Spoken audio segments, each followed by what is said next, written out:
Afin de créer un document beaucoup plus rapidement sous Word 2010, sachez qu'il est possible d'utiliser différents modèles.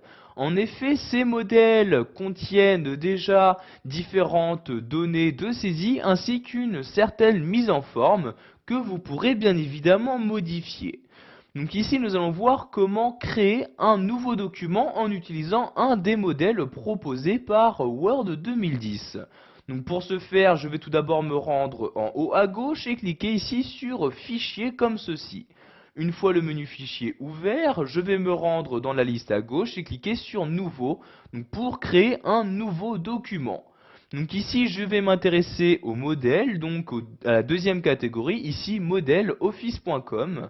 Donc si je descends, vous allez pouvoir voir ici donc tous les modèles proposés qu'il est possible d'ouvrir sous Word 2010.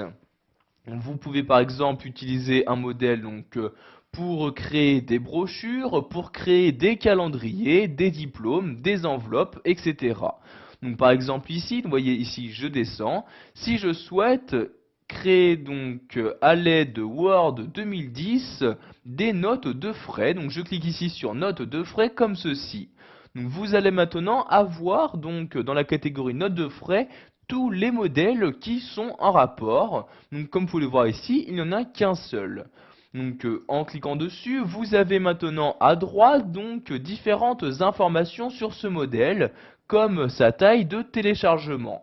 En effet, avant de pouvoir l'utiliser, vous allez devoir le télécharger sur votre ordinateur. Donc, vous avez donc ici sa taille qui apparaît. Vous avez également son évaluation. Quelle note a été attribuée à ce modèle par les différents utilisateurs de Office 2010. Donc vous voyez ici pour l'instant il y a 0 vote, ce qui veut dire que ce modèle n'a pas été encore noté. Donc pour revenir sur la page précédente pour afficher toutes les différentes catégories de modèles disponibles, je clique ici sur la flèche comme ceci. Donc je vais par exemple ici utiliser les modèles de calendrier. Je clique donc ici sur calendrier. Vous avez donc ici à l'intérieur du thème calendrier les différents types de calendrier. Donc ici par exemple suivant l'année. Donc par exemple si je souhaite créer un calendrier 2010, je clique ici sur calendrier 2010. Apparaît donc maintenant tous les modèles en rapport. Donc vous avez ici les différents calendriers. Donc en cliquant dessus, vous avez toujours les informations qui apparaissent à droite. Donc vous voyez par exemple pour celui-ci, vous pouvez voir ici toujours la taille du téléchargement, son évaluation. Donc par exemple, celui-ci a été évalué une fois et vous pouvez voir sa note sur 5 étoiles. Celui-ci en possède 2,5.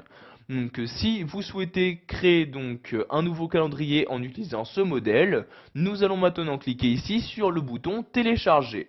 Donc vous pouvez voir ici que le téléchargement est très rapide. En effet, un modèle n'est vraiment pas lourd. Et donc, vous voyez, une fois ce téléchargement terminé, vous avez un nouveau document Word qui s'est ouvert pour vous afficher le modèle correspondant, donc ici le calendrier que j'ai téléchargé.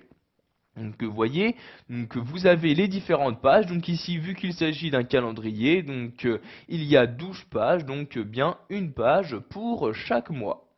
Donc une fois que ce modèle est ouvert, vous pouvez le modifier et l'utiliser comme vous le souhaitez. Donc sachez que vous pouvez modifier tout élément, remplir ce calendrier. Donc voyez par exemple ici, si vous avez un rendez-vous à cette date, vous cliquez à l'intérieur et voyez, vous pouvez insérer des caractères. Donc par exemple ici, je peux écrire rendez-vous comme ceci. Donc voyez ici, j'écris rendez-vous. Donc vous pouvez vraiment choisir ce que vous souhaitez mettre à l'intérieur de ce calendrier. Voilà, vous savez maintenant comment utiliser les modèles de documents proposés par Word 2010. Vous avez donc appris à naviguer entre les différentes catégories de modèles et